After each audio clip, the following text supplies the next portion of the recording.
에베소서 19번째입니다. 5장 15절에서 21절까지 말씀. 제목을 그렇게 정해봤어요. 앉으나 서나 당신 생각. 거기서 많이 듣던 거 아니에요? 앉으나 서나 당신 생각. 일단 그 노래를 한 곡 좀 뽑고 할까? 앉으나 서나 당신 생각. 에베소서 5장 15절에서 21절입니다. 제가 읽겠습니다. 그런즉 너희가 어떻게 행할지를 자세히 주의하여 지혜 없는 자같이 하지 말고 오직 지혜 있는 자같이 하여 세월을 아끼라. 때가 악하니라. 그러므로 어리석은 자가 되지 말고 오직 주의 뜻이 무엇인가 이해하라. 술 취하지 말라. 이는 방탕한 것이니 오직 성령으로 충만함을 받으라. 시와 찬송과 신령한 노래들로 서로 화답하며 너희의 마음으로 주께 노래하며 찬송하며 범사의 우리 주 예수 그리스도의 이름으로 항상 아버지 하나님께 감사하며 그리스도를 경외함으로 피차 복종하라. 아멘. 아멘. 자, 오늘 본문을 좀 잘 이해하기 위해서 오늘 본문 앞에서 사도 바울이 했던 말들을 조금 되돌아봐야 합니다. 연결시켜야 됩니다. 앞에 8절에서 그리스도인의 정체성을 빛과 연관시켜서 말씀했어요. 8절. 조금 앞에 5장 8절. 너희가 전에는 어둠이더니 이제는 주 안에서 빛이라 그랬습니다. 빛의 자녀들이다. 빛의 자녀들처럼 행하라. 아멘. 자, 너희는 빛의 자녀들이다. 빛의 자녀니까 빛의 자녀는 빛의 자녀로서 맺어야만 하는 열매들이 있다 그러면서요. 그 열매들을 9절에서 그렇게 설명했어요. 모든 착함과 의로움과 진실함이다. 이런 것들이 너희의 삶 속에 열매로 맺어져야 된다. 그렇게 설명했습니다. 자, 빛의 열매는요. 착한 것, 의로운 것, 진실한 거래요. 이 중에 모르는 말 있으세요? 착한 거, 진실한 거, 의로운 거 모르는 말 없지요. 다 아는 말들이죠. 그런데 무슨 뜻인지 감이 잡히세요? 어떻게 살라는 거예요? 바보같이 살라는 거예요? 착함과 의로움과 진실. 빛의 열매라고 하는 착함과 의로움과 진실함이라고 하는 이 딱딱한 말들. 오늘 본문은 사실 이 딱딱한 말들을 조금 쉽게 설명해 주는 말이라 그렇게 이야기할 수 있습니다. 어떤 사람들은요, 이렇게 딱딱한 말을 해주어도 이해를 잘 해요. 오히려 이렇게 딱딱하게 말해주면 이해를 잘 하는 사람들이 있는가 하면 또 어떤 사람들은 모르는 말은 하나도 없는데도 실제로 그 말이 무슨 뜻인지, 뭘 어떻게 하라는 것인지 전혀 감이 안 잡힐 수 있어요. 착함과 의로움과 진실. 이게 빛의 열매랍니다. 이해는 하죠. 근데 어쩌란 말이에요, 도대체. 우리 중에 착하고 싶지 않은 사람은 없을 거예요. 그리스도인인데. 우리 중에 진실되게 살고 싶지 않은 사람도 없을 거예요. 우리가 다 그리스도인이잖아. 의롭지 않고 싶은 사람이 어디 있겠어요.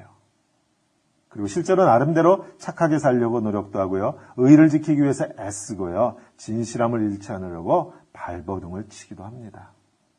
그러나 착함이나 의로움이나 진실함이요. 쉽게 우리 곁에 머물지는 않아요. 나는 진실하다고 했는데 거짓말쟁이라고 오해받을 수도 있어요. 내 딴에는 착하려고 한 건데 다른 사람들에게는 내가 전혀 착하지 않은 것으로 받아들여질 수도 있더라고요. 의로움도 그래요.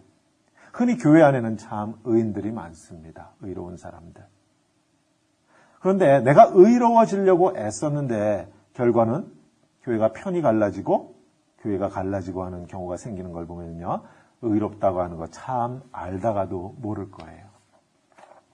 빛의 결과로 나타나는 열매가 착함과 의로움과 진실함이라고 하지만요. 사실 그 빛의 열매가 내 삶 속에 나타나기 위해서는요. 뭔가 더 필요한 게 있다는 걸 알 수 있어요. 그것을 지난번에 보았던 사도 바울은 앞에 10절에서 그렇게 말했습니다. 주께 기쁘시게 할 것이 무엇인가 시험하여 보라. 이런 말씀이 덧붙여 있었어요. 착함도 좋아. 근데 그 착함이 주님을 기쁘시게 하는 것인지 살피라는 것이에요.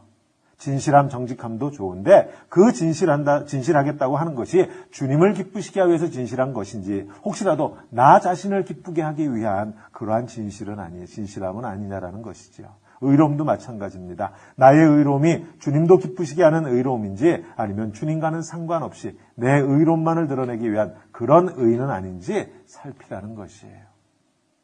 똑같은 말을 오늘 이어지는 말씀에서는요, 사도 바울이 우리가 읽은 15절에서 이렇게 말해요. 15절을 봅니다. 좀 자세히 볼게요. 그런즉 너희가 어떻게 행할 것을 자세히 주의하라.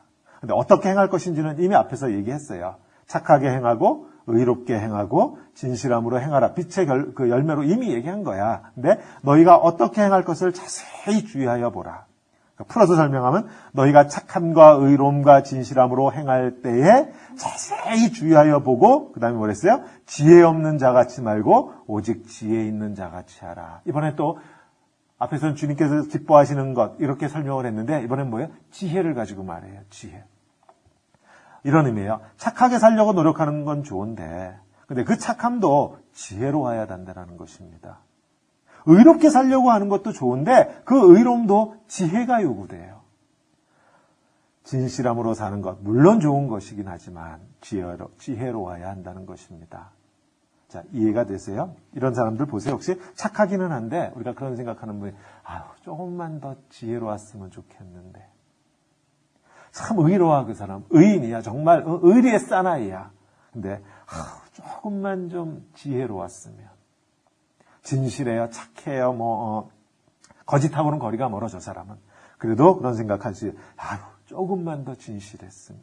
지혜로웠으면 하는 생각. 성경이 말하는 지혜가 어떤 거예요? 어떻게 하면 지혜로운 것이고 어떻게 하면 지혜롭지 못한 건가? 그걸요. 이번엔 17절에서 사도 바울이 이렇게 말합니다. 그러므로 어리석은 자가 되지 말고 오직 주의 뜻이 무엇인지 이해하라. 무엇인가 이해하라. 또 주의 뜻이야. 결국 같은 말이 반복되고 반복되죠. 지혜로운 게 결국은 주님의 뜻대로 하는 게 지혜로운 거예요. 그러니까 주의 뜻을 분별하지 못하면 지혜롭지 못하고 어리석은 거예요. 그러니까 내 뜻대로 가는 거지. 착하기는 한데 주님 뜻을 분별하지 못하면 그 착함이 결국 자기 자신의 의의가 되고 말아요. 진실하고 거짓이 없는 사람이기는 해, 그 사람이. 근데 그 사람이 지혜롭지 못하면요, 그 진실함 가지고 결국 자기 자신의 의를 세울 수밖에 없다라는 것이에요. 바리새인들 기억하시죠? 바리새인들. 의로운 사람들이에요, 그 사람들. 사도 바울의 표현을 빌리면은요, 율법의 의로는 흠이 없다고 했던 그런 사람들이에요. 얼마나 하나님 앞에 진실하게 살고 싶었으면. 하나님 말씀대로 살려고, 진실하게 살려고 몸부림치던 사람들. 그런데 그들은 성경이 말하는 지혜하고는 거리가 멀었어요. 그들이 진실하게 살려고 몸부림은 치면 칠수록 오히려 하나님으로부터 멀어져만 갔습니다. 참 이상해요. 지혜롭지 못해서. 내가 아무리 착하고 의롭고 진실하게 살려고 해도요, 결국 하나님하고 상관없는 삶을 살아요. 언제? 지혜롭지 못하면. 지혜로운 게 뭐예요? 주님 뜻을 따라 사는 게 지혜로운 거예요. 착해도 주님 뜻을 따라 착해야만 돼. 의로워도 진실해도 주님은 뜻을 따라 의로워야 되고 진실해야만 합니다. 지혜롭지 못하면은요, 우리가 흔히요, 불난 집에 기름 붓는 걸 봅니다. 의롭지 못하면. 지혜롭지 못하면은요. 우리가 흔히 보는 경우 예를 들어 볼게요. 아내가 지금 막 힘들어하고 있어. 많이 힘들어하고 있어. 보여, 힘들어하는 게. 그렇다면 그 순간 내 아내에게 필요한 것은요, 위로의 말 한마디예요. 다른 거 하나 필요 없어요. 위로하는 말 한마디가 필요한 거야, 지금. 근데 남편인 내가 워낙 의로우면은요, 내가 워낙 정직하고요, 내가 워낙 진실하면은요, 하고 있는 아내한테 뭘 줘요? 충고를 줍니다. 충고를 줘요. 야, 그렇게 힘들면 기도하라고. 하나님의 말씀 앞에 나아가라고. 성경 읽으라고. 누가 기도가 정답인 줄 모르나요? 누가 말씀이 정답인 줄을 모르나요? 지금 내 아내에게 필요한 건 그 정답이 아니야. 따뜻한 위로의 말 한마디가 필요해. 사실 그 위로의 말 한마디만 있으면 오히려 힘을 얻고 스스로 일어나서 주님 앞으로 나아가고 기도하고 말씀 앞으로 나아가게 되는데, 근데 우리는 지혜롭지 못하면 어때요? 그런 경우에 정답 주기에 바빠요. 정답 주면 해결되는 줄 알아. 기도하라고 하면 해결이 됩니까? 오히려 정답을 주면, 정답을 받으면요, 더 아파요. 누가 모르나? 때로는요, 정답 받으면요, 화가 나요. 전화 잘하지. 우리 성도님들을 축복합니다. 착하고 의롭고 진실하게 사시되 그 위에 주님의 뜻을 분별하는 그 지혜로움이 충만함으로써 서로가 서로를 세워주시는 그러한 삶이 되시기를 우리 주님의 이름으로 축원합니다. 아멘. 자, 지혜는요, 가방끈이 길다고 해서 지혜로운 거 아니에요. 성경적으로 보면. 더 많이 살았다고 해서 또 그럼 반드시 지혜로우냐? 그것도 아니에요. 성경은. 지혜는 오직 어디로부터, 누구로부터 온다? 하나님으로부터 온다. 너희 중에 누구든지 지혜가 부족하거든 모든 사람에게 후히 주시고 지혜 없다고 꾸짖지 아니하시는 하나님께 구하라. 그리하면 주시리라. 아멘. 야고보서 1장에 있는 말씀이에요. 자, 근데 사도 바울이 이 지혜를 얘기하는데요, 제일 먼저 한 말은요, 시간에 대한 것이에요. 지혜롭되 시간이 제일 먼저 나와. 우리가 잘 아는 구절이죠. 세월을 아끼라 때가 악하니라. 세월을 아껴라 그럽니다. 그렇게 번역했는데 원문대로 하면요, 시간을 사라는 것이에요. 돈 주고 시간을 사라. 투자하라, 시간에다가. 왜? 그렇게 중요한 거니까. 시간을 사라. 시간을 그만큼 중요하게 여기라는 거죠. 재산은 잃어도 어찌다 보면 다시 찾을 수도 있고, 노력하면 건강도 회복하면 힘들긴 하지만 이를 건강을 잃으면 그래도 회복의 여지가 있어요.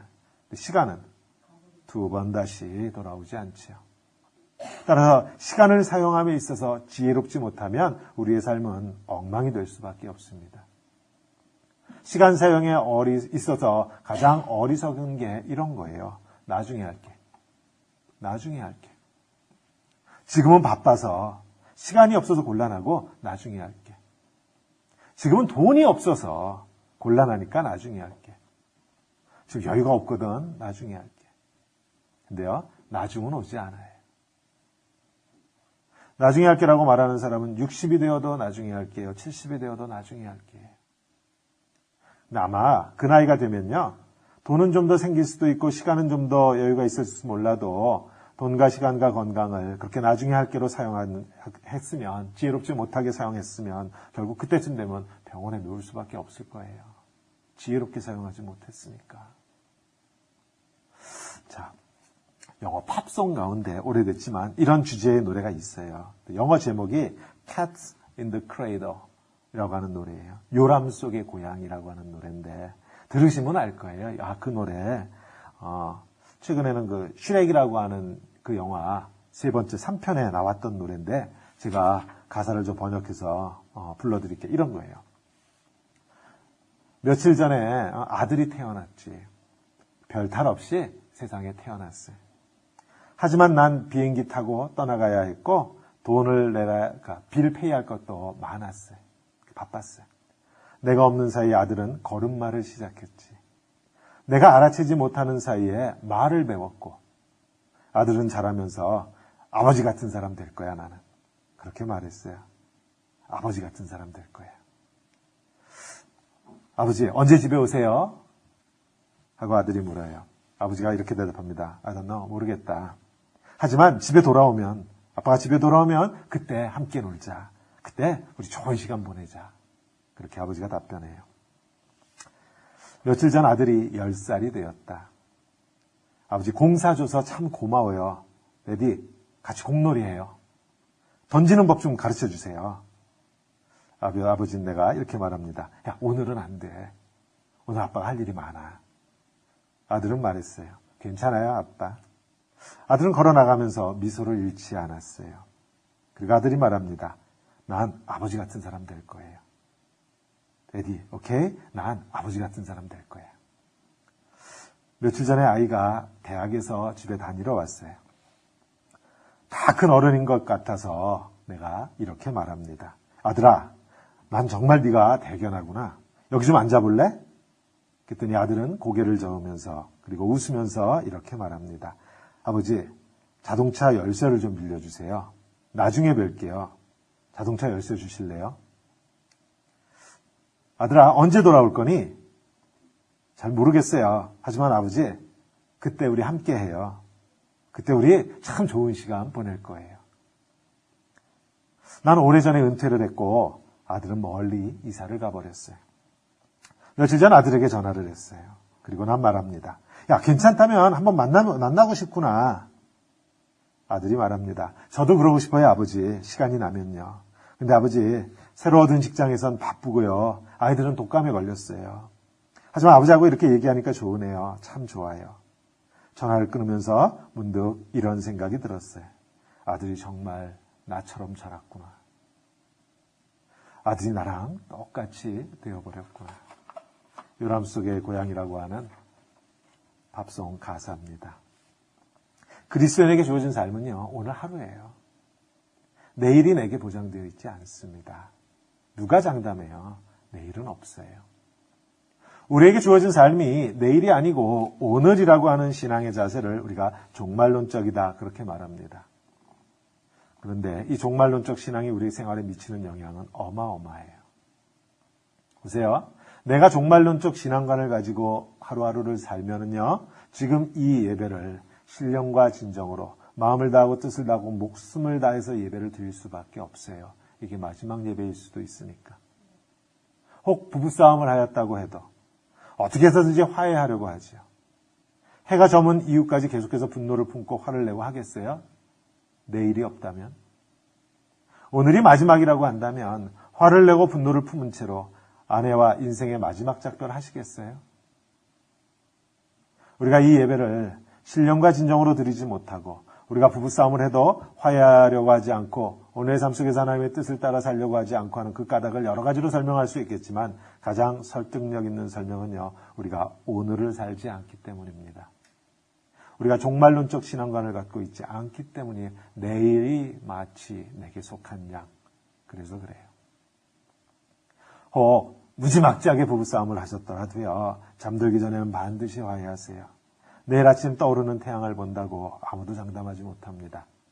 아내에게 남편에게 기억되는 내 마지막 모습이 활짝 웃는 모습이어야 되잖아요. 미안하다고 화해했던 그런 모습이어야 되잖아요.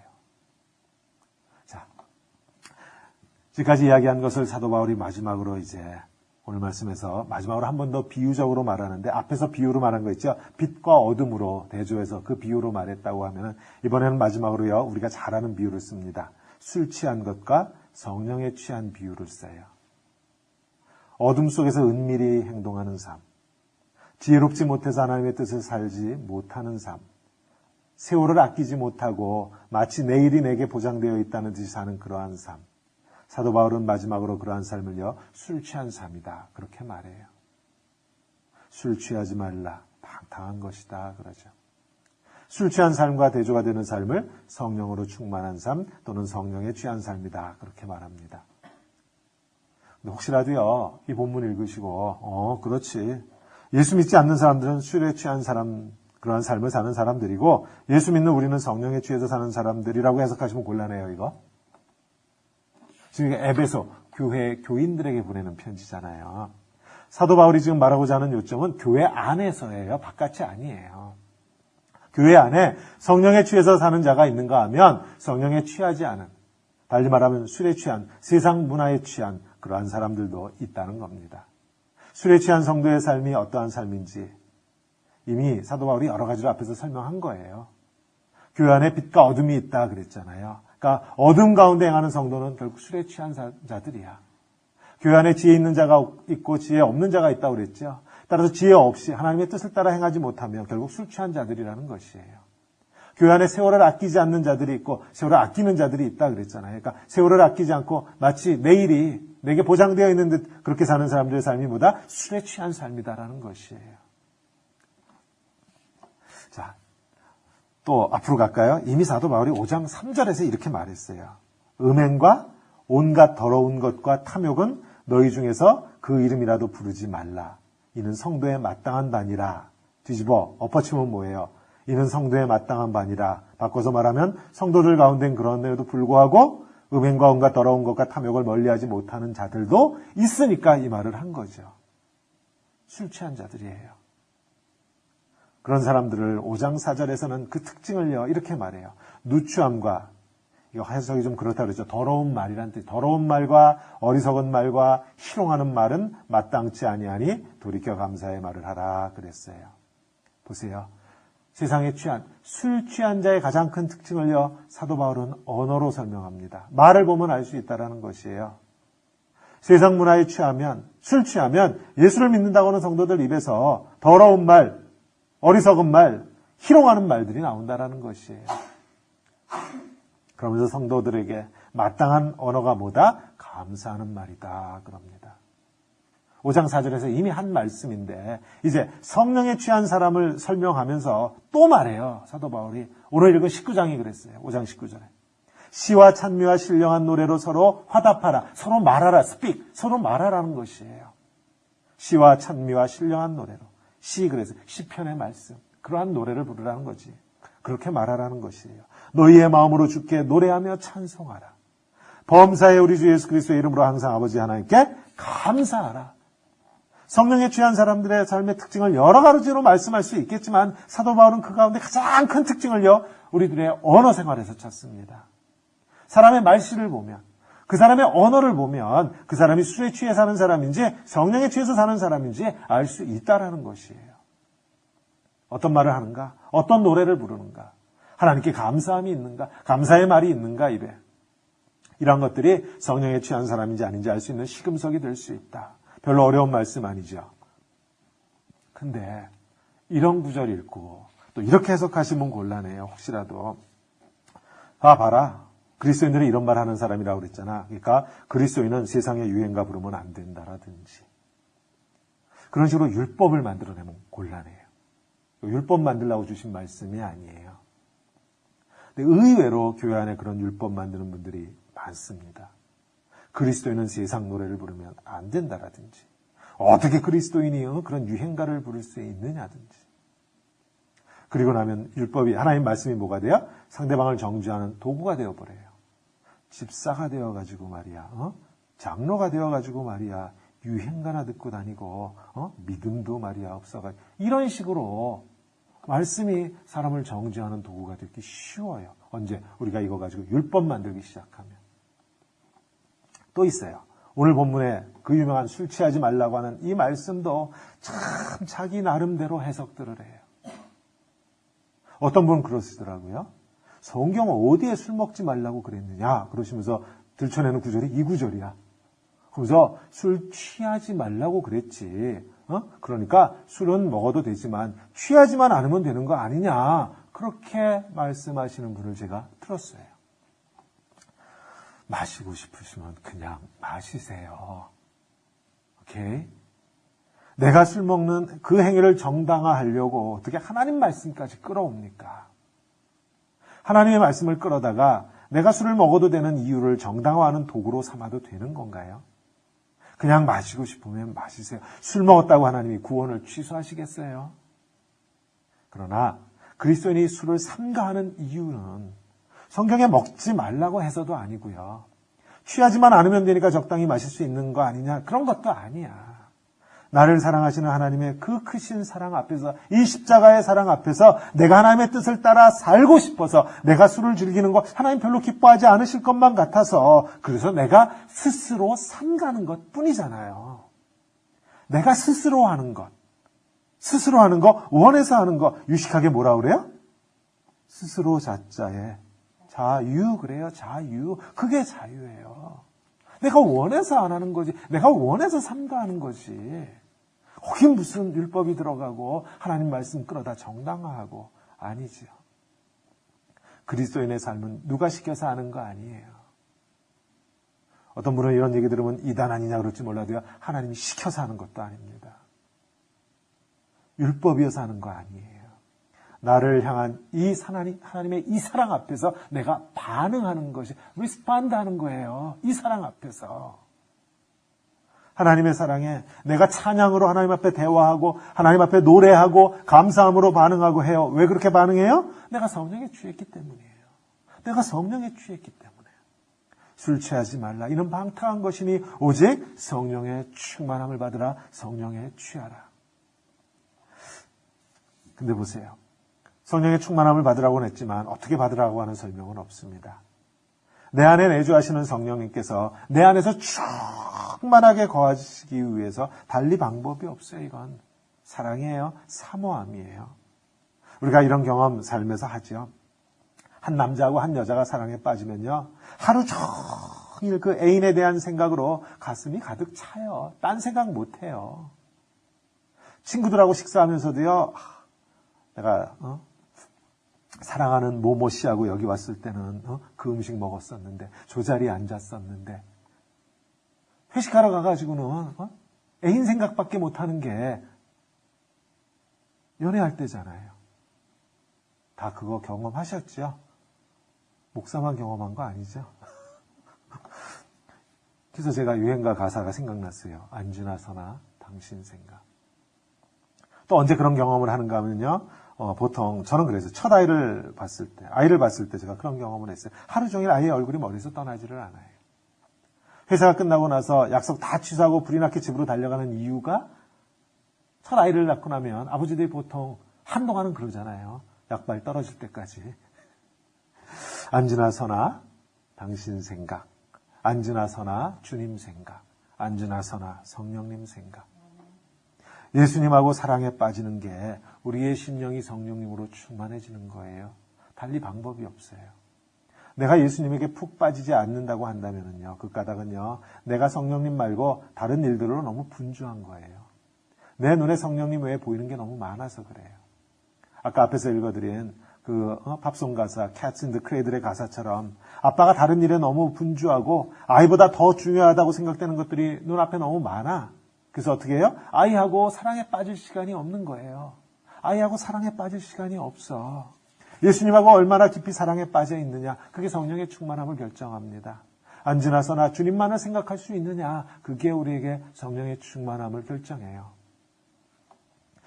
내가 오늘부터 성령님으로 충만해져야지. 결단해 보세요. 결단해서 되면요.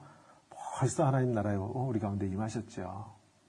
연애할 때 애인 생각같이 하루 종일 내 마음이 그렇게 충만해져야겠다. 연애할 때 그렇게 결단하는 사람이 있어요. 그게 결단해서 되는 거 아니잖아요. 저절로 되는 거잖아요. 사랑하니까. 자, 왜 예수님 생각에 마음을 못 뺄게요? 너무 바빠서. 다른 데 마음을 빼앗겨서. 그 가사 다시 불러드려요. 아버지, 언제 집에 들어오세요? 아버지가 이렇게 말합니다. 모르겠단다. 하지만 아빠가 집에 들어오면 그때 우리 함께 보내자꾸나. 그때는 정말 우리가 좋은 시간 보낼 수 있을 거야. 하지만 그 노래 가사가 말하듯이 그날은요, 우리 가운데 오지 않았습니다. 오지 않습니다. 무엇에 마음을 뺏기셨습니까? 도대체 무엇에 마음을 빼앗기셨길래 아내에게 시간도 주지 못해, 마음도 주지 못해, 무엇에 마음을 빼앗겼길래 자녀들에게도 시간도 주지 못해, 마음도 주지 못해, 무엇에 마음을 빼앗겼길래 주님께도 시간도 못 드려요, 마음도 못 드려요. 무엇에 마음을 빼앗기셨습니까? 예수님으로 내 마음이 충만해지지 않으면 우리의 삶은 예수를 믿는다고 말은 하면서도 결국은 술 취한 삶이에요. 세상에 취한 삶이에요. 세상 속삭임에 떠내려가는 삶입니다. 성령 충만함을 받으라. 술 취하지 말고 성령의 충만함을 받으라 라고 오늘 성경이 말씀하시는데, 성령의 충만함을 받으려면 예수님에게 취하는 방법밖에 없습니다. 예수님에게 좀 더 관심을 가져야 하고요. 예수님과 더 많은 시간을 보내야 되고요. 예수님의 말씀 하나하나를 귀 기울여 경청해야만 합니다. 쉽게 말하면 예수님하고 연애하셔야 돼요. 쉽게 말하면 예수님하고 연애하셔야만 돼요. 그래서 우리 모두가 앉으나 서나 당신 생각, 앉으나 서나 주님 생각. 오직 우리 성도님들은 오직 예수 그리스도에게 마음을 빼앗겨 나를 그토록 사랑하시는, 십자가에서 나를 사랑하신다 말씀하시는 저 주님에게, 저 주님이 내겐 애인처럼 다가오셨기에 마음을 빼앗겨서 우리의 입술에서는 감사와 찬송이 떠나지 않아요. 주님께서 후히 주시겠다고 약속하신 그 지혜로움을 가지고 우리 주님의 빛을 드러내시는 우리 성도님들의 모든 삶이 되시기를 우리에겐 참된 빛이 되어주신 예수님의 이름으로 축원합니다. 아멘. 기도하겠습니다. 술 취하지 말라. 이는 방탕한 것이니 너희는 성령의 충만함을 받으라. 주님, 우리 기도합니다. 하나님, 앉으나 서나 당신 생각하면서 불렀던 유행가의 가사를 기억하며 하나님 이 시간 사랑에 푹 빠졌었던 그 기억을 되살려 봅니다. 하나님 기도합니다. 주님은 나한테 이렇게 푹 빠져 계신다고 하시는데, 주님은 앉으나 서나 내 생각밖에 없다고 하시는데, 하나님 그 주님의 사랑과 은혜가 내 가슴에 파도처럼 밀려오기를 원합니다. 아멘. 하나님, 사모하고 싶다고 사모함이 되면 얼마나 좋겠습니까? 하나님, 이 사랑도 이 사모함도 주님께서 주시는 은혜인 줄 내가 알았사오니 하나님, 저 십자가 앞에서 나로 눈물이 펑펑 쏟아질 수 있도록 하나님, 내 마음을 하나님 붙들어 주옵시고 언제나 서나 주님 생각으로 인하여 내 안에 충만하게 거하시는 우리 성령님으로 인하여서 우리의 삶의 매일매일 속에 술 취함은 떠나가게 하시고 악한 세대에 떠내려가던 우리의 삶은 붙들어 주옵시고 하나님, 오직 주님께서 기뻐하시는 바 그 일을 지혜롭게 행하는 우리 모두가 되도록 하나님 은혜 위에 은혜를 더하여 주시옵소서. 예수님 이름으로 기도하였습니다. 아멘. 아멘.